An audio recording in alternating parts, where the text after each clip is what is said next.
Nostalgia is the key word in this journey taking us from Edinburgh in Scotland to Britain's capital, London, in the comfortable plush of the Royal Scotsman. Like the Orient Express, the Royal Scotsman is a legend which the passing years have seen restored from faded glory to its former splendor.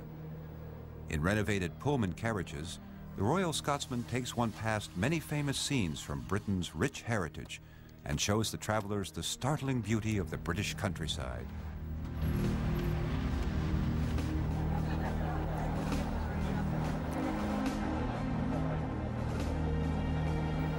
We begin our journey at Edinburgh, one of the friendliest and most beautiful cities in Europe, situated among lakes and volcanic hills. The city is divided between the somewhat run-down Old Town and the aristocratic-looking New Town, which arose in the 18th century, when Scotland was the intellectual center of Europe. In this period, Edinburgh evolved into what it still is, a remarkable combination of late medieval and neoclassical buildings and gardens galore.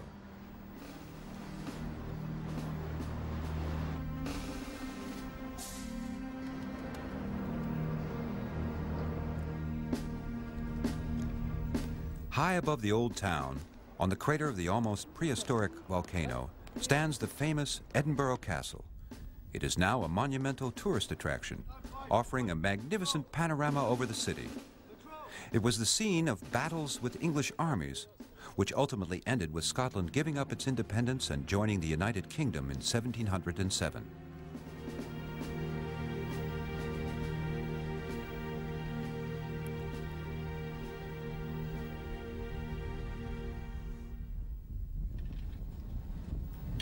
The southern part of the countryside around Edinburgh borders the Pentland Hills, whose tops reach some 600 meters.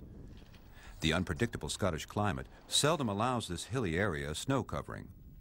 As a result, it has been transformed into one of the world's largest artificial ski slopes.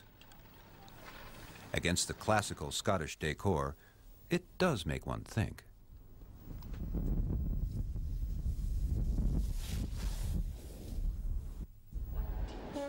It is one of those typically Scottish, drizzly days when the famous Royal Scotsman draws into Edinburgh's Waverley Station, pulled by a diesel, as most of the British rail network will no longer take steam locomotives.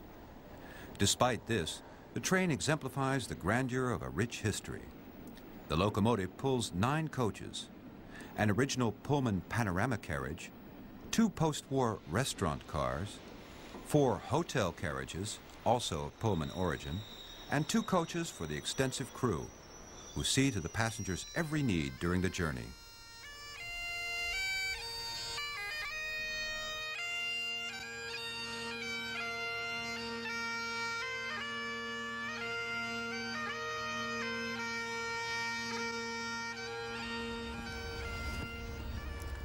Traveling by the Royal Scotsman does not come cheap, but those who can afford it have an unforgettable trip. Passengers' comfort is in no way left to chance. Before departure, fresh ingredients are taken on board for the preparation of lavish dinners.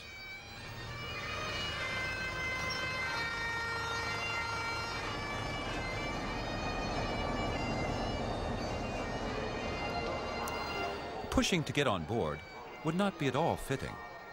The red carpet is laid down for the passengers, and a steward is standing by to give them a personal welcome.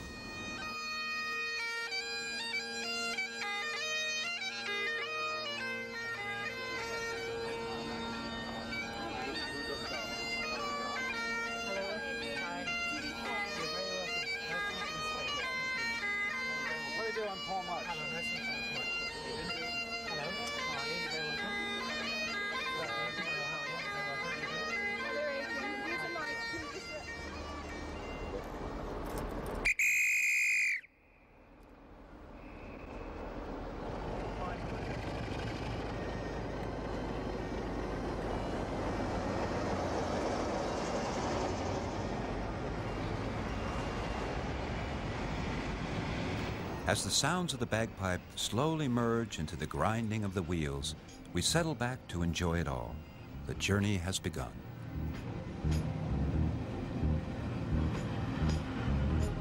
The first stretch takes us across the Anglo-Scottish border to Alnmouth. This interesting route shows us the beautiful scenery along the east coast of Scotland in all its glory.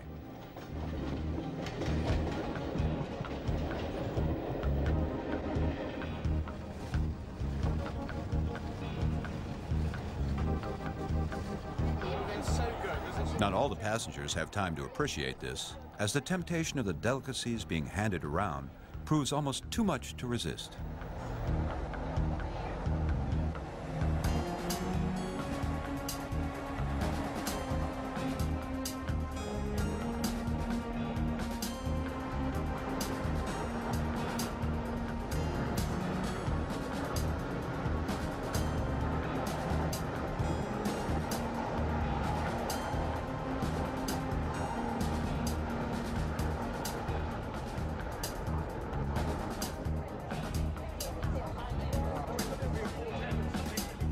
At the coastal town of Berwick, we have the centuries-old Royal Border Bridge over the River Tweed ahead of us.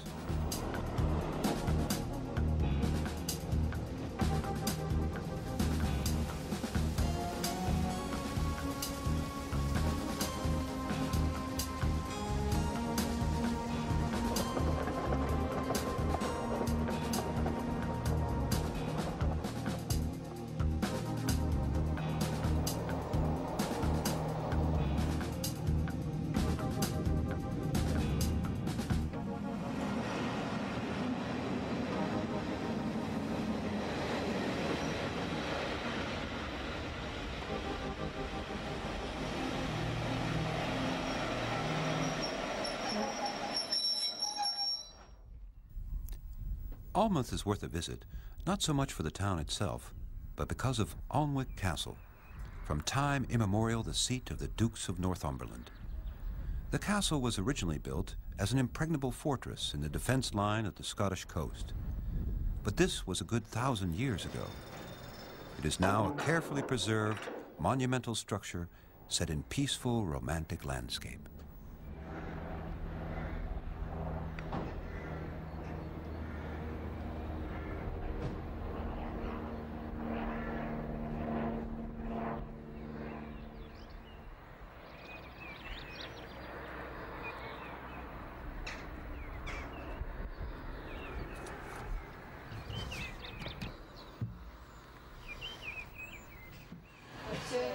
Before we pursue the journey toward London, we seize the opportunity to go for a trip with the authentic steam locomotive, the Welldale S134, owned by Emsay Steam Railway.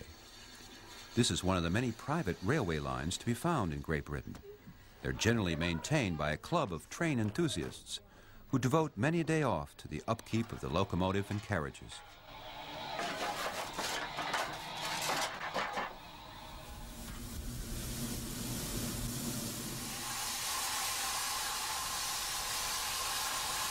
And of course, we tourists reap the benefits, as the private lines generally go through magnificent scenic areas.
From the Welldale to the British Barton Hill locomotive is quite a change in every respect. But this locomotive is indispensable for the next stretch, down to York.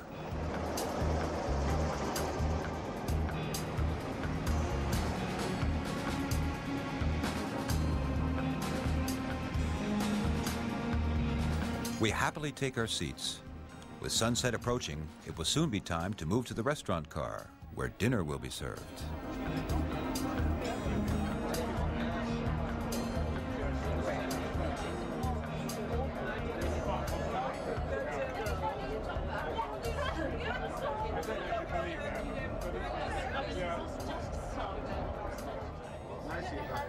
An exceptional experience, enjoying an outstanding meal while watching the landscape rush past and fade into complete darkness to the accompaniment of the monotonous cadence of the wheels.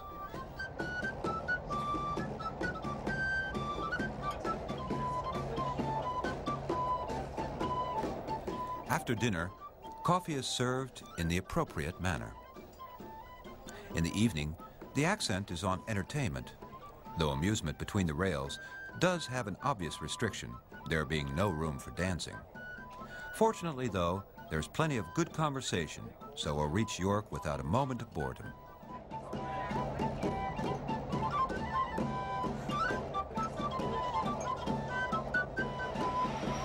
Tonight, we won't be rocked to sleep by the cadence of the train, for it remains standing at York Station.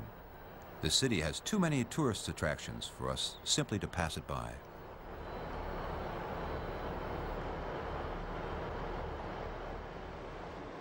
A good reason for a visit to York is the National Railway Museum. Great Britain has a rich history in steam trains.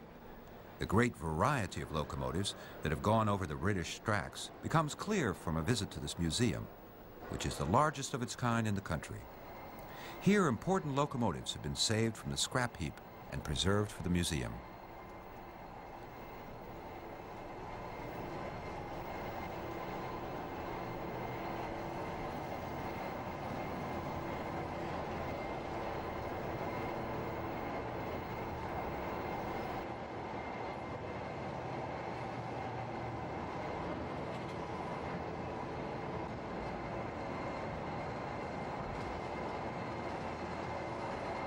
The main attraction is without a doubt the authentic turntable, used to shunt locomotives to the other end.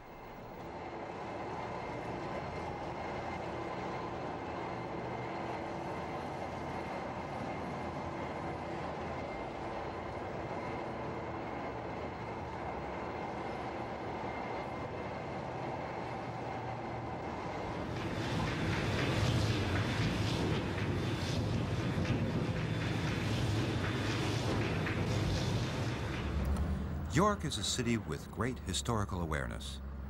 The history of our city is the history of England, say its citizens. The history of York goes back to the Romans, so they do have a point. The Roman wall of the city is tangible evidence of this.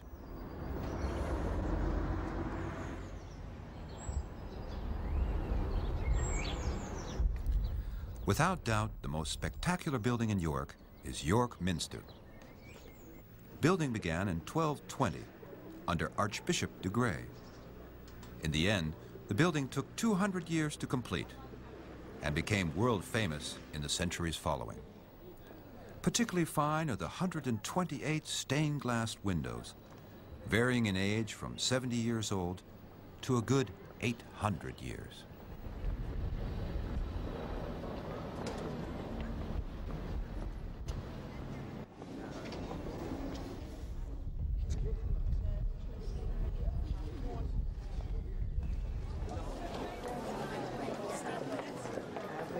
Stonegate is York's fashionable shopping center.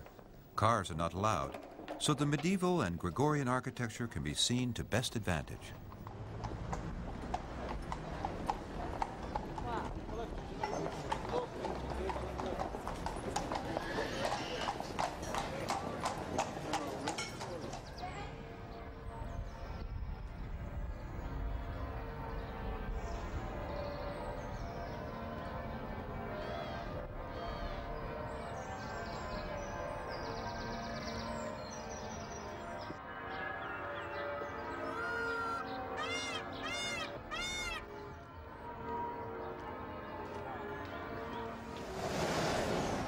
Compared with many of the city's assets, York Station isn't really a monument, although it does have monumental characteristics. In any case, it provides an appropriate setting for our train. While the passengers go off into the city, the crew prepare for the London stretch.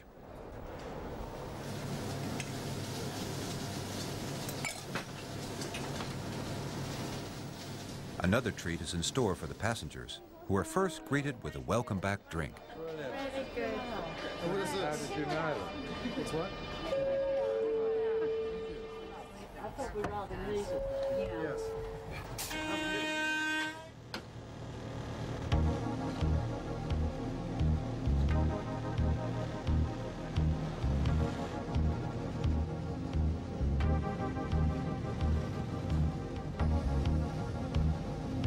En route to London, we travel through the scenic part of the Midlands, in pleasant contrast to the industrial areas of Sheffield, Derby, and Birmingham.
The reason we are traveling across this area has to do with the last stop before London, Cranmore, for a visit to yet another special locomotive.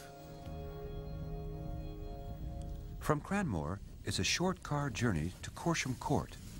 This is the base of the East Somerset Railway, another former private line that has been turned into a museum.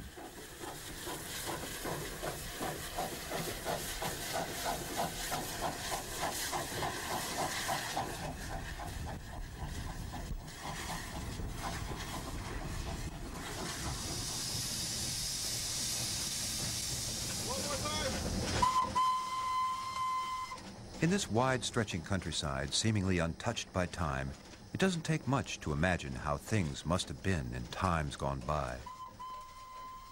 In the light of the setting sun, the sight of the locomotive gives you an overwhelming feeling of nostalgia. There is little room for nostalgia at our next destination, and the final one in our trip, London. This section, from Chippenham to London's Paddington Station, has a historical theme. It was originally the most prominent part of the Bristol to London route.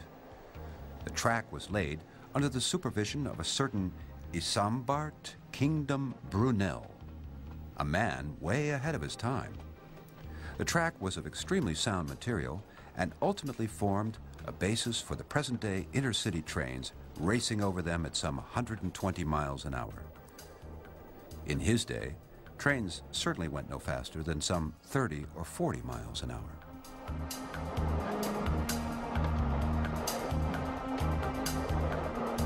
The stretch to London is also the culinary climax of the journey, crowned with a magnificent fruit dessert.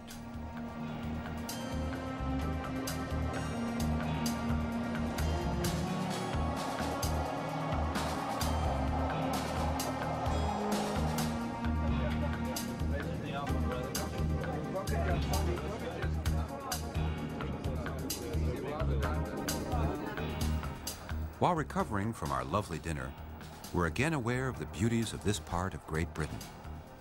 another dilemma presents itself. Shall we enjoy uninterrupted reading of a paper or magazine? Or shall we dream away the time by gazing absent-mindedly at the countryside racing past?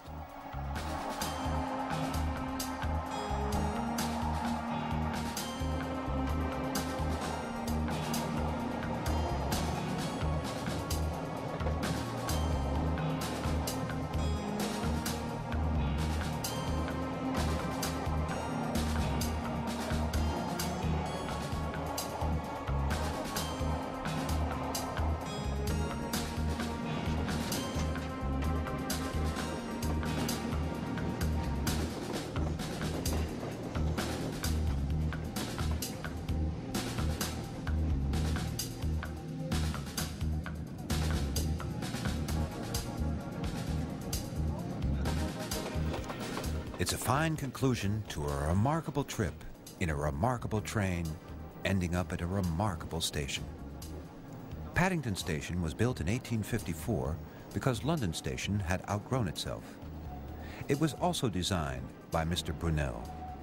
He gave the station a roof with a span of over 1,000 feet, unique in those days. And Paddington Station is still remarkable. Where else would you find waiting you a row of taxis all lined up on the platform? This could probably only happen here.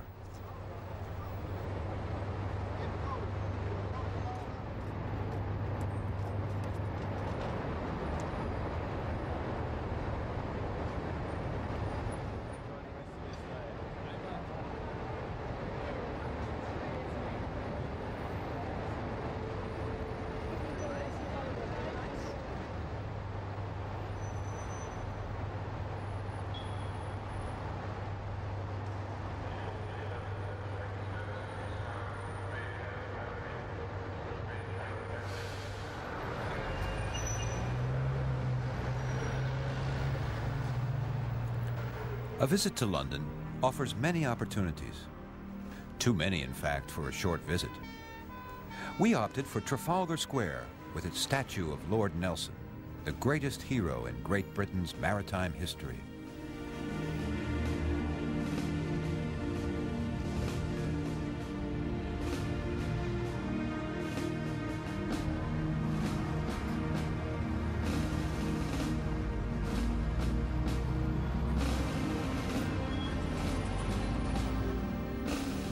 In terms of monumental structures, the Houses of Parliament at the conclusion of this journey are also well worth a visit.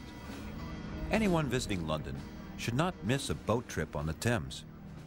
If you haven't sailed under Tower Bridge, you can't claim to have seen London.